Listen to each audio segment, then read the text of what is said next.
National Cadet Corps Fraternity Manipur NCC Northeastern Region Annual Awards 2026 ta manakaya fanglakri ngasi Shillong da leiba NCC Group Headquarters pangtokpa thoromda Meghalaya Government ki Sports and Youth Affairs Minister Walamiki Shelana Award sing kushina kibani Manipur gi oina award fanglakraba sing adudi 14 Manipur Battalion NCC ki First Officer Baiga Chandra Singh, the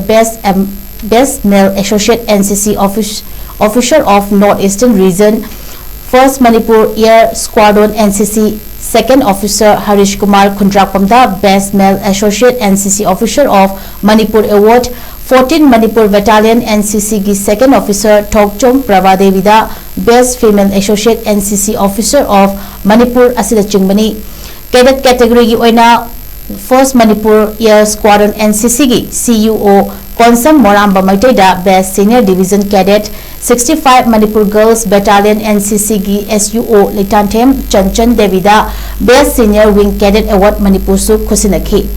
Institutional category की ओइना DM University of Science na Overall Best College amadi Ningthaukhong Higher Secondary School buna Overall Best School of Manipur की award su fangki.